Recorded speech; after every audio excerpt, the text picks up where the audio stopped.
Hi, how's everybody doing? It's Crazy Monkey here again. I'm going to do another blog update. This one we're going to be talking about immigration, and I'm going to show you two immigration articles by the mainstream media.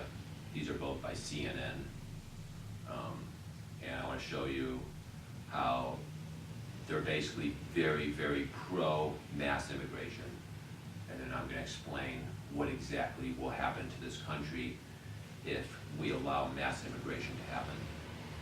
So let me just show you the articles real quick.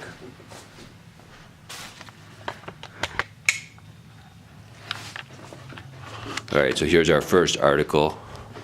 Let me just get the camera into focus. All right, so this is by Money, CNN.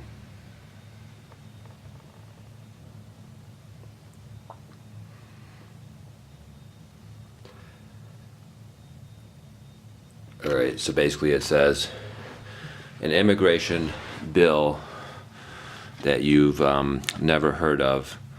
Let me try to get this in focus. An immigration bill you've never heard of that will solve the U.S. labor shortage. There is no labor shortage. That's a myth. There's no labor shortage. The companies need to pay more money. The companies need to treat workers with more respect. The companies need to pay more money and treat workers better. There is no labor shortage. We have millions and millions and millions of people in America that are out of work. We have millions and millions of people in America that don't even count on the unemployment because they've just quit looking for a job because the jobs pay so little. They pay so little, like $8-9 an hour. These people don't even want to work because the pay is so low, so they don't even bother. They don't even bother looking for jobs because the jobs suck so bad. No, there is no labor shortage. There's tons and tons of workers. The companies just need to pay a little bit more money or pay moderately more money, and then the companies will get the workers they need. They're cheapskates, that's what it is. They want to get people at slave wages, that's what it is. And so this basically is an article about how we need to have more mass immigration, basically. I'm not going to read you the article, but that's basically what it is. Now this one, the current H-1B allotment is capped at 85,000, but applications have approached 3 times the cap in recent years with, I guess, 236,000 applications. The I-squared bill, this is a bill they want to pass, the I-squared bill will allow for up to 110,000 H-1B visas to be available if vacancies remained after the initial visa cap was met. So they're going to have just massive, massive H-1B visa immigration into this country if this I-squared bill passes Congress, which I'm vehemently against, obviously. Let me just read you another part of the article. It would continue providing work authorization visas for the spouses of the H-1B visa holders, greatly improving their quality of life. It's just such a scam, you know. It's such a fucking scam. Sorry about that. I shouldn't swear, but it's such a scam because basically the whole purpose of the H-1B visa originally was going to be like maybe 10-20,000 people would come here on the H-1B visa, and they would be highly, highly, highly skilled. All right, and that's okay. That's okay. If the H-1B visa is like 25,000 people and they're highly skilled and they get work authorization and their spouses don't work, their spouses don't work because they don't have the H-1B visa, so they don't work, then it's okay. That's okay. But now it's become a travesty. It's become just terrible. It's become horrible. Now the cap is 85,000. It's ridiculous. And then this bill would increase it. This bill would increase it an additional 110,000.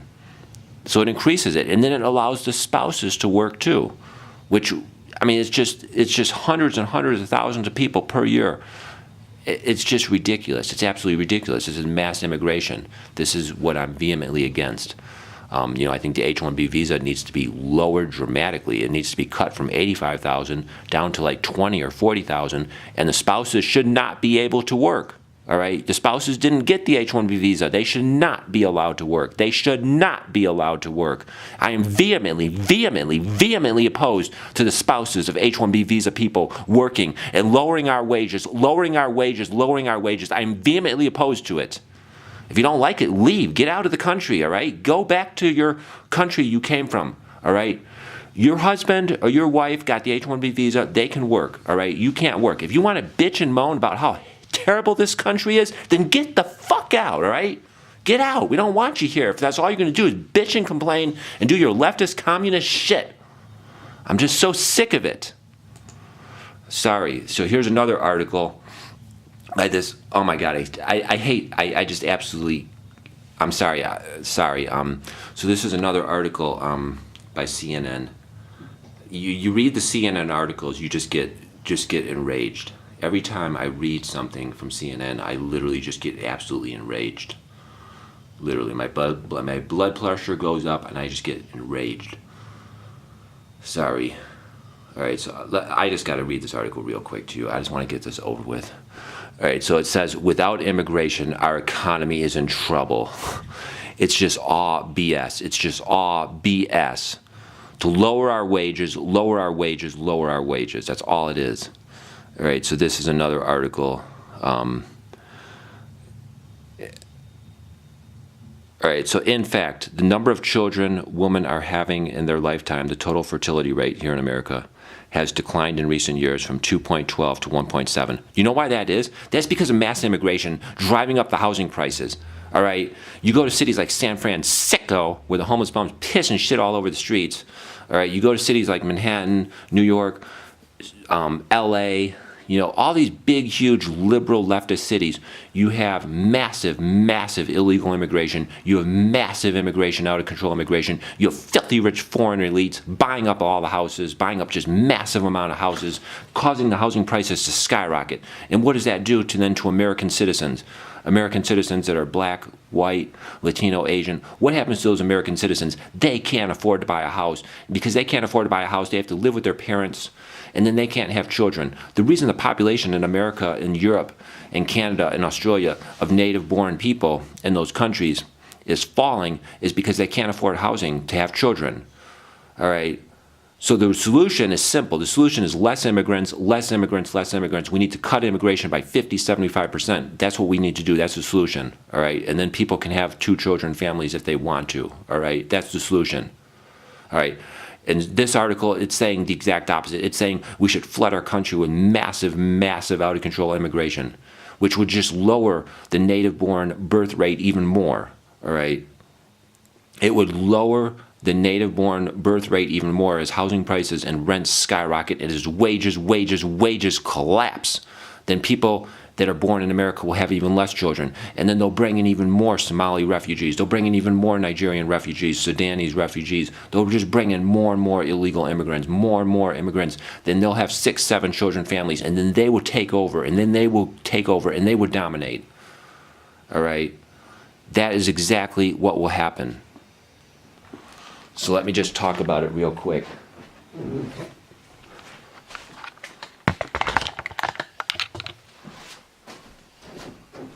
All right, so I gave you those 2 articles. Obviously, I'm vehemently opposed to what they're saying. No, we have got to cut immigration. We got to cut immigration. So then Americans, if they want to have 2 children, they can't. If they want to buy a house, they can't. Immigration, massive out of control immigration is causing housing prices to skyrocket. It's causing rents to skyrocket. It's causing wages to collapse. And that's why you see a lot of American citizens, they have 0 children or they have 1 children. Because they can't. Because they can't buy a house, they can't get a nice place, they can't get a good paying job. That's why they have less children. And then meanwhile, you have all these welfare recipients having like 6 children. It's sick. It's effing sick. And then the immigrants and the refugees, they come here, they get welfare, and they have like 6 kids. And then they become dominant. So then you have a society of welfare people and all these people that come here having 6 children families, illegals, refugees, you name it, they have 6 children, 4 children families. Then they become dominant, and then we become the minorities. And then we become persecuted and oppressed. And it's sick. It's just sick. It's totally unfair. It's totally unfair. Our wages are collapsing because of mass immigration. The rents are skyrocketing because of mass immigration. If mass immigration was so wonderful, why are the cities like LA, San Francisco, why are they got homeless people pissing and shitting all over the streets? Why are the rents $2,000, $3,000, $4,000, $5,000 a month? All right. Why is the quality of life so horrendous and terrible? This country used to be the literal economic paradise 30, 40 years ago. Now because of massive out of control immigration, this country is collapsing. And the same thing in Europe. Look at London, look at their crime rate. London's crime rate is skyrocketing because they've just brought in so many Islamic refugees into London. It is collapsing. Same thing in Sweden, all right? It is disgusting. Immigration has got to be stopped. It's got to be cut 50, 75% immediately, or the whole West is just going to collapse. We're all going to become dirt poor. We're all going to become dirt poor. And then the immigrants, they'll be dirt poor too. We'll all be dirt poor with the filthy rich liberal elites at the top with all the money, and it's sick.